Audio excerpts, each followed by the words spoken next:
Bueno, buenos días, yo soy el doctor Diego Márquez, soy médico nefrólogo, integrante de la unidad de hipertensión arterial del Servicio de Cardiología del Hospital San Bernardo. En primer lugar, quiero darle las gracias al Ministerio de Salud Pública por esta invitación para poder transmitir un poquito eh, sobre el manejo del paciente hipertenso en el abordaje de las enfermedades crónicas no transmisibles. Yo voy a hablar sobre el abordaje terapéutico, lo que implica un paciente crónico, muchas veces ya diagnosticado de hipertensión, que seguimos en la consulta. Bueno, rápidamente, de la revista Lancet, quiero dejar un concepto claro. La enfermedad es la principal causa de muerte, ¿sí? Relacionada a infarto, ACV, falla renal en el mundo y en Argentina también. En Argentina mueren alrededor de 250.000 personas, perdón, de 250 personas por día de enfermedad cardiovascular, y de la hipertensión es la que más relacionada directamente está. Por lo tanto, desde finales de los 90, fíjense que en el gráfico a la izquierda la hipertensión ocupaba el tercer lugar de mortalidad y de discapacidad después de la nutrición infantil, no tener agua potable. Y esto ha ido cambiando, por suerte, para el resto del mundo, pero fíjense que la hipertensión a partir del 2005 pasó a ser la primera causa de muerte y de discapacidad, y ya en el año 2015 en adelante continúa siendo. Entonces es muy importante que tengamos claro que es la causa más frecuente de muerte y la causa más frecuente que genera discapacidad. Esto implica una persona joven que pueda sufrir unas consecuencias de hipertensión, desde un infarto, desde una ACV, y quedar secuelado para el resto de su vida. Ya lo comentó Facundo, la presión arterial se puede medir en cualquier arteria. ¿Por qué lo hacemos en los brazos? ¿Sí? Porque está a la altura del corazón, y ya hace más de 100 años que describieron la técnica. Rápidamente, para que la tengamos presente, cuando uno insufla un manguito sobre la arteria radial, lo que va a hacer es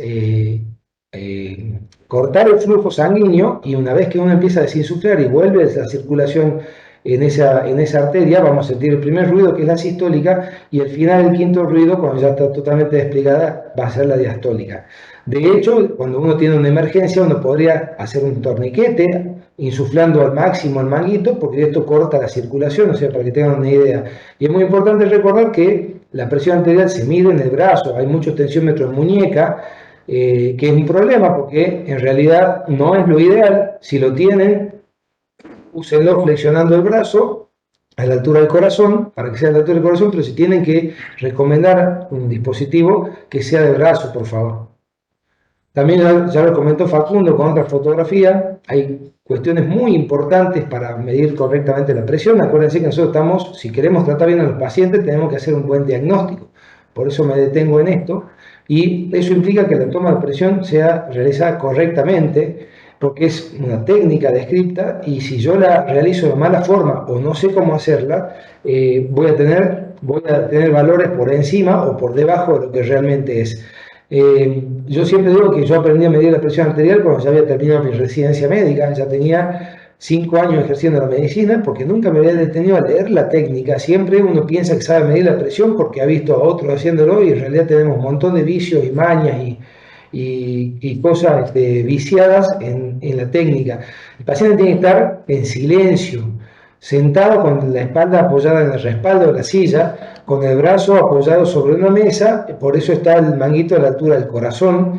Ya repito, no tienen que hablar, no tenemos que hablar con el paciente. Los pies tienen que estar asentados sobre el piso. No se puede tomar la presión acostado en una cama, no se puede tomar la presión con el paciente sentado en una camilla con las piernas colgando o con las piernas cruzadas, porque esto me va a dar valores superiores a lo que realmente es.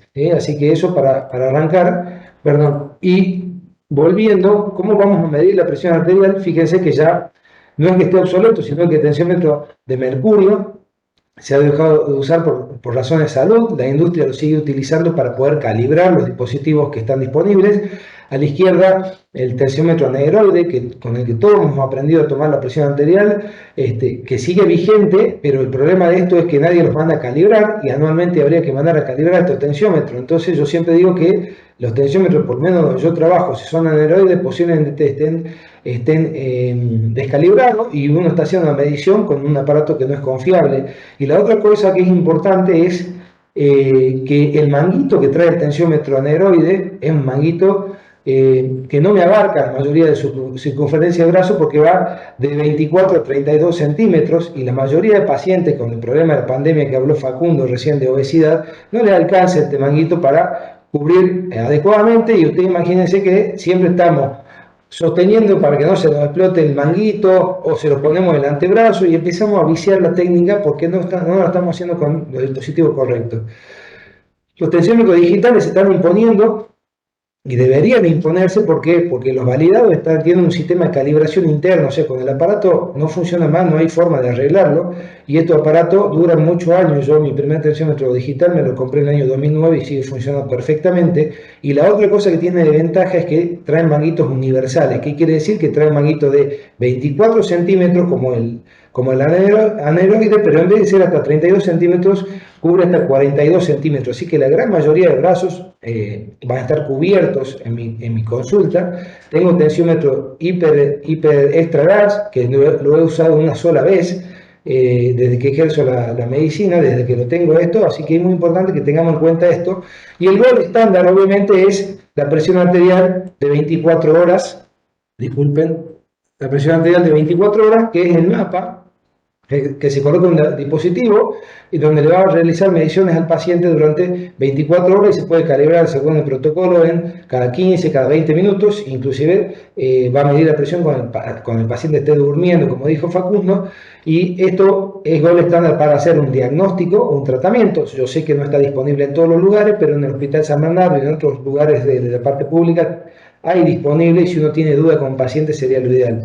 ¿Qué podemos hacer aparte con el digital? El monitoreo domiciliario de presión arterial, que no es ir a tomarte un día a la farmacia la presión o al centro de salud. Esto es un protocolo que implica tomarse la presión arterial durante 3, el protocolo abreviado, o durante 7 días y hacer 2 mediciones por la mañana, separadas de 1 minuto cada una, y 2 mediciones por la tarde y promediar.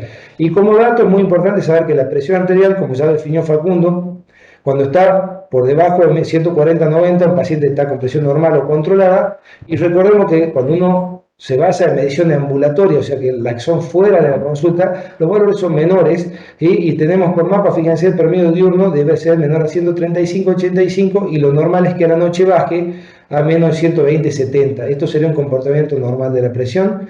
Y quiero, antes que me olvide, sacar el mito que no solamente a veces lo escucho en el sistema de salud, de propios colegas, de que los tensiómetros digitales no son confiables. Yo no sé quién impuso este mito en la jerga médica, porque es como que yo le diga, ¿quién va a ver el mundial a fin de año en un televisor blanco y negro de 20 pulgadas? Nadie. Entonces, la medicina se moderniza, hay aparatos muy sofisticados y con alto grado de confiabilidad, y los digitales son uno de ellos si es que están validados. Entonces estos son los tensiómetros que tienen que imponerse. Hoy en día la pandemia de COVID dejó en muchos hogares un saturómetro que han quedado en los cajones, no se usa más, y ojalá que algún día la mayoría de hogares cuenten con un tensiómetro por lo prevalente que es la patología de hipertensión arterial. Y rápidamente, ¿por qué definimos menos de 140-90? Hay muchos estudios poblacionales, esto yo les quiero mostrar. Cuando toman los estudios poblacionales con mucha cantidad de pacientes, toman un punto de corte a partir de qué presión hacen más eventos. Y vieron que arriba de 140 de sistólica, fíjense la línea roja, hay más eventos, más llegada a diálisis en este estudio. Entonces por eso a nivel poblacional se definen puntos de corte para poder definir por encima de qué presión un paciente tiene mayor riesgo. Bueno, otro punto importante es que la presión arterial es algo variable. En la misma consulta, si yo tengo que medicar a un paciente, tengo que saber que la presión no es 12,8 todo el día y que tiene mucha variabilidad, inclusive dentro de una consulta que dura 15 minutos. Fíjense, este estudio se llama Bepetrum, el aparato se llama Bepetrum, un aparato canadiense, donde uno deja solito al paciente en un consultorio, le coloca el aparato digital, se va y el aparato funciona solo le da inicio, toma 6 veces, elimina la primera, que es la que está en rojo, fíjense la primera presión, la 147,82, y luego promedia las 5 restantes. Y fíjense que el promedio de las 5 restantes dio 136,78. Entonces, en una misma consulta yo puedo variar mi apreciación, mi diagnóstico, si tomo en forma repetida. Entonces, el consejo es cuando tengamos hipertensión en la consulta, eliminamos más de una vez la presión porque existe lo que es el fenómeno de guardapolvo blanco en muchos pacientes, del 30-40% de ellos, y muchos de ellos van a estar hipertensos ese día, pero nosotros tenemos que tratar de ver la forma de ver si realmente son hipertensos o si realmente es una hipertensión espuria por la bata blanca. De nuevo, ya lo dijo Facundo, fíjense en la figura de la izquierda, la presión arterial tiene un ritmo circadiano, donde por la noche normalmente desciende, tanto la sistólica como la diastólica está en rojo, y hay pacientes donde la hipertensión no desciende, se continúa hipertenso el paciente durante el día y durante la noche, y esto, si bien hay mucha controversia si poner los fármacos por la noche mejora o no, sí se ha visto que tiene mayor tasa de evento esta población. Entonces, ¿por qué le pongo este gráfico? Porque cuando le medimos la presión en la consulta, habitualmente le tomamos una sola vez, pero si yo le hago un mapa, voy a tener entre 50 y 60 mediciones, hasta 70 mediciones de la vida real. ¿Qué quiere decir? Con el paciente cuando va a trabajar, cuando duerme, cuando está en reposo, cuando está caminando, cuando hace actividad física, y voy a tener mucha más posibilidad de tomar decisiones más precisas. ¿Cómo estamos en Argentina? Por eso vamos a hablar de abordaje terapéutico. La verdad que estamos muy mal en la tasa de control, yo voy a hablar de eso. La línea verde que está abajo, recuerden que hay diferentes estudios, Facundo menciona Renata 2, ¿sí? Renata 1 y Renata 2 fueron dos estudios epidemiológicos grandes, después vino el Pure Sescas, que se publicó en 2019 en población urbana y rural, por eso aporta otro dato, y casi el 50% de la población argentina tiene hipertensión arterial, y si no me equivoco, la última encuesta nacional de factores de riesgo del año 2019 daba la prevalencia de hipertensión de un 46%, así que si trazamos una línea, el 40% de la población argentina hoy tiene hipertensión arterial, es la patología más prevalente y la que más tenemos que prestarle atención porque es la que más mata, ¿sí? Esto es lo que le decía, que mueren entre 250 y 280 personas por día de enfermedad cardiovascular, lo cual equivale a 100.000 personas por año en Argentina. ¿Cómo estamos controlando la presión? Empezó a ascender a finales de los 80, se estancó en un 26-24%, según el estudio Pure Sesca del 2019 es del 16% la tasa de control, ¿sí?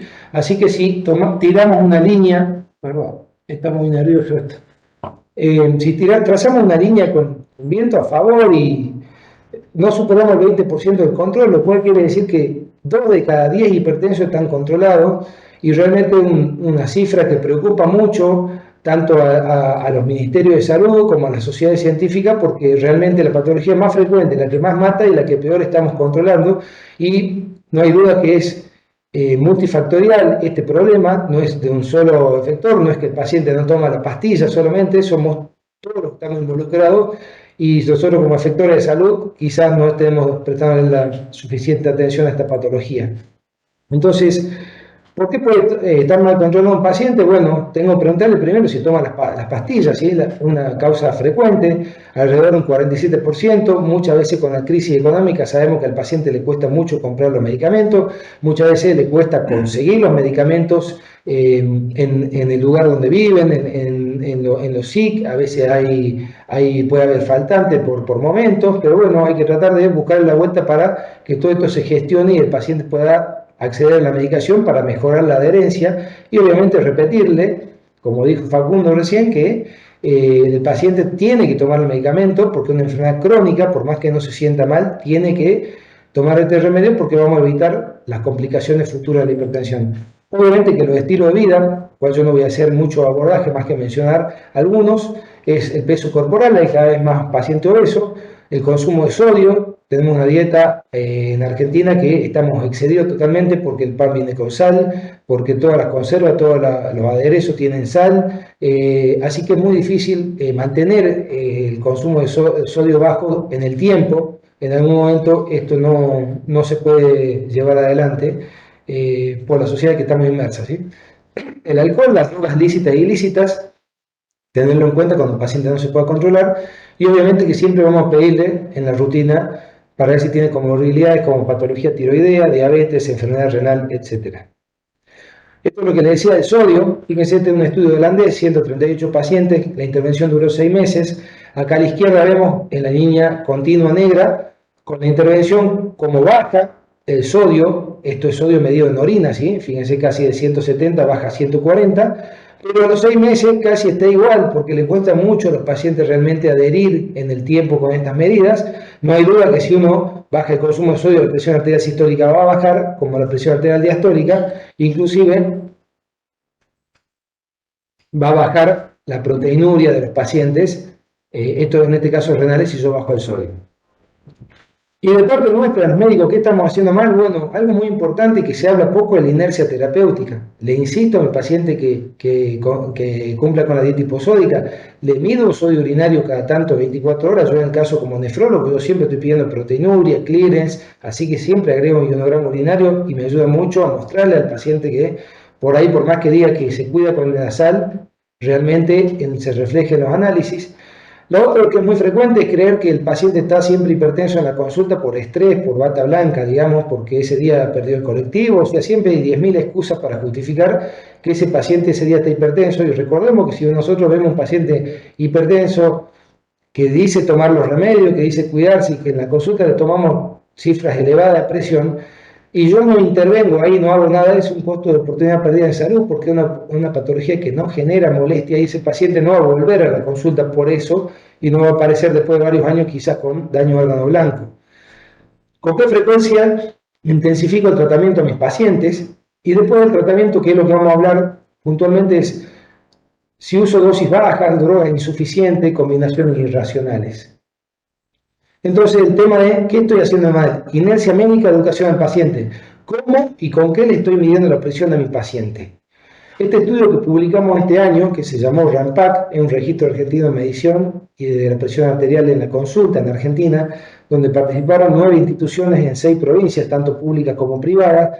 Lo interesante de este estudio es que se hizo de forma retrospectiva, se tomaron las consultas, todas las consultas, participó el Hospital San Bernardo, donde yo trabajo, que se realizaron el 19 de septiembre del 2019, la totalidad de consultas, ya sea desde el traumatólogo hasta el dermatólogo, todo lo que haya ido al hospital ese día, por consultorio externo únicamente, y que tenían que tener estas instituciones sistema digital de historia clínica. Revisamos con qué frecuencia se registró la presión arterial y fíjense que el total de la población fueron casi 3.000 consultas analizadas. Participó Salta, Mendoza, Córdoba, Rosario, Buenos Aires y Santa Cruz. Tenemos que no supera el 14% la tasa de medición de la presión, y uno dice, ¿qué está pasando si es la patología más prevalente y no le estamos midiendo la presión? Y fíjense que la especialidad es relacionada, porque dividimos 10 especialidades que deberían tomar la presión, no superó el 23%. Cuando fuimos a ver, obviamente uno dice, bueno, cardiología es el que más toma la presión, sí, pero midió, no llegó al 50%, o sea, uno de cada 2 pacientes a nivel nacional que fue a la consulta con el cardiólogo, a uno solo de 2 se le midió la presión. Fíjese, en clínica médica un 30%, obstetricia 24%, en un lugar obstetricia tenía el 80%, porque a la embarazada le mide la presión en enfermería. Esto es muy importante, que pensemos cómo podemos desarrollar estrategias donde todo el sistema de salud esté implicado. Yo a veces escucho a alguna enfermera que dice, los enfermeros no estamos para medir la presión, pero en realidad deberían ser los principales efectores que nos ayuden a controlar esta real pandemia de la hipertensión, porque obviamente que no todas las consultas, por más que uno muestre estos resultados, por ahí el traumatólogo no va a tener un tensiómetro en su consultorio, pero sí, si alguien le toma signos vitales antes que entre al consultorio, vamos a encontrar muchos hipertensos y muchos que no estén controlados o que no se conozcan hipertensos. Fíjense, en nefrología, a mí me avergüenza como nefrólogo mostrar estos números. El 20% de la consulta en nefrología midió la presión, cuando es la segunda causa de ingreso a diálisis. Entonces algo nos está pasando a los médicos, que no estamos a esta patología, no le estamos dando la importancia que merece. Medicina familiar nos llegó al 20%. Diabetes, fíjense, una patología totalmente asociada a enfermedad cardiovascular, 3,6%, y esto quizás sea por la visión glucocéntrica, creo, como posible explicación que puede tener un diabetólogo, donde estamos mirando el control glucémico y no el resto de las cosas. Después podemos discutir este tema. Y neurología, como especialidad afín asociada, no llegó al 1%, y esto realmente preocupa, porque el cerebro, todos sabemos que es un órgano de daño de la hipertensión, ¿sí? ¿Cómo medir la presión? Yo, mayor consejo es con tensiómetro digital. Si pueden conseguir un tensiómetro digital, dura un montón de tiempo, no son tan costosos. Y voy a tener un manguito acorde y un aparato que no se me descalibre. Ya dijimos menos de 140-90. El problema de la inercia no solamente de Argentina, este estudio que vio en Estados Unidos, en Europa, más de 2.000 consultas a los europeos y más de 7.000 consultas a los de Norteamérica, el 80% de los médicos que vieron hipertenso del paciente en la consulta no modificó el tratamiento. Entonces hay un problema realmente global que deberíamos ver cómo lo podemos mejorar. Por lo tanto, la inercia clínica se define como el fallo del médico en iniciar o intensificar la terapia antihipertensiva acorde a las guías actuales. Otra cuestión que es importante es, fíjense, ¿cómo vamos a controlar la presión? Todos los estudios estos clínicos, muchos de estos los conocemos, usaron en promedio 2.8 drogas para controlar la presión. Y en Argentina, según el estudio Renata 1 y el Renata 2 reproduce esto, estamos usando 1.35 drogas. Entonces, el paciente tiene que adherir con los higiénicos dietéticos, pero nosotros tenemos que ser realmente agresivos en el tratamiento. Y si los estudios que nos gusta hacer medicina basada en evidencia nos dicen que para controlar el hipertenso normalmente necesitamos más de 2 fármacos, no podemos estar tan cortos con el medicamento, ¿sí? Para esto tenemos distintas combinaciones, ¿sí? Las preferibles son IECA o ARA, para ponerle nombre, ¿sí? No me gusta, no prefiero uno o el otro, pero puede ser enalapril o losartán, que es lo más conocido. Hay un montón de ARA, valsartán, podemos discutir un montón, pero lo ideal sería un IECA o un ARA, como le digo, más un diurético, un IECA o un ARA más un calcio antagonista, el más conocido es amlodipina, un IECA más un calcio antagonista más un diurético para ir avanzando en el tratamiento. Obviamente que ya se definieron la cuarta droga, cuál es la ideal, que es la espironolactona, pero si ustedes con estos 3 fármacos no controlan a un paciente, los invitamos, por ejemplo, en el San Bernardo tenemos una unidad de hipertensión arterial que nos envían los pacientes de difícil manejo. Las poco efectivas son un IECA más un ARA, y la combinación, por ejemplo, de enalapril más losartán no es efectiva y tiene reacciones adversas como hipercalemia o fallo renal. Otra cosa que no es efectiva, pero cada vez lo seguimos usando un montón, es IECA o ARA más un beta bloqueante. Se usa mucho beta bloqueante como segunda droga, yo no entiendo por qué esto no sigue esta tendencia. La otra es un calcio antagonista más un beta bloqueante. Entonces, para que veamos qué pasa en Argentina, esto fue del estudio PureSescas, la droga más usada es un IECA o un ARA, esto lo tenemos claro, en enalapril o losartán es lo que más damos, sobre todo de salud pública, 75% de la población. Y fíjense que la segunda droga más usada sigue siendo el beta bloqueante, y esto a nivel nacional. Argentina incluso 10.000 pacientes siguiendo los diuréticos o los calcio antagonistas. Entonces, esto hay que invertir esta ecuación, hay que usar más drogas. Y otro mito frecuente que yo veo a veces es: me cambiaron el enalapril por losartán. No cambiemos droga por droga, hay que aumentar una segunda droga. O lo otro es: me subieron el losartán a 100 miligramos cada 12 horas. Mentira, la dosis máxima antihipertensiva es 100 miligramos. Agreguemos un segundo fármaco. Por eso es muy importante que si la industria definió la dosis máxima antihipertensiva de un fármaco, no hay que darle más, porque ya no es efectivo, pierde efectividad, el paciente va a gastar más dinero y no vamos a bajar la presión. Lo que hay que hacer cuando un paciente no está controlado con fármaco no significa que muchos pacientes te dicen: ya el enalapril no me hace efecto. No hace efecto porque solito a veces no puede hacer nada. Hay que agregar un segundo fármaco y hay que agregar un tercer fármaco si hace falta, y hay que reforzar la medida higiénico-dietética, pero para desmitificar no cambiemos droga por droga. Eso es un error. Y lo otro es, si tengo dosis baja, tratar de titulemos, pero pongamos una segunda droga, porque ya vamos a mostrar un gráfico muy interesante ahora, que es este. Para mí, uno de los gráficos más importantes es esto. Muchas veces cuando le pregunto a los colegas si saben cuánto baja el promedio de un fármaco, la presión, siempre digo que ponen los ojos como pollitos que los cambiaron de patio. Y esto es porque no lo sabemos. Aquí se hace un error de pregrado y tenemos miedo a bajar la presión porque no sabemos cuántos puntos baja la presión de un fármaco. Entonces, en base a eso, si no sabemos de dónde partimos, no sabemos hacia dónde vamos a ir, hacia dónde lo vamos a llegar al paciente. Entonces, si tenemos claro que la meta es menos de 140-90, cuántos fármacos voy a necesitar para llevarlo es muy importante. Y también es importante para que el paciente de la primera consulta sepa que vamos a tardar un poquito en controlar la presión y que vamos a necesitar asociar fármacos. Fíjense, dosis media, en promedio de sistólica de una droga baja 7 puntos, 8 puntos, 10 si quieren, pero no baja más de eso. Entonces, si yo tengo un paciente en 160 y le hice un mapa y está en 160 y lo quiero llevar a 140, no le voy a controlar la presión nunca con un solo fármaco. Y eso lo tenemos que saber del día cero.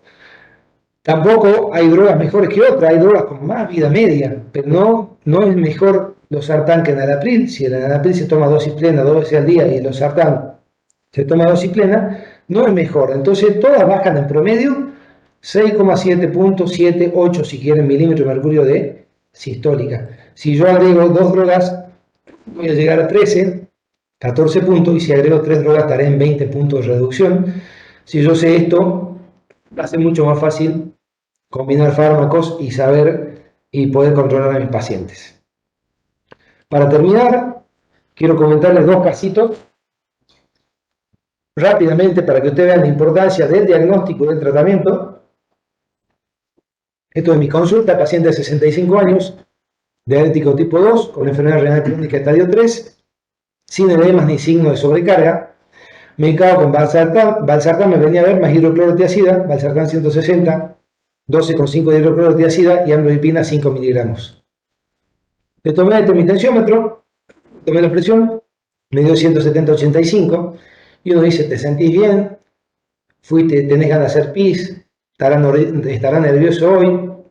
¿Qué hago con este paciente que es diabético renal crónico alto riesgo cardiovascular? Por ende, con este paciente, bueno, mi primera medida siempre que encuentro estas cosas es tomarle bien la presión. Entonces, este dispositivo que es automatizado tiene acá al costadito una tecla que, si yo la acciono, me permite tomarle 3 veces la presión y que me promedie el resultado. Entonces yo a los pacientes los dejo solo, aprieto inicio, me voy y vuelvo a los 5 minutos cuando la presión ya le tomó 3 veces y se promedió.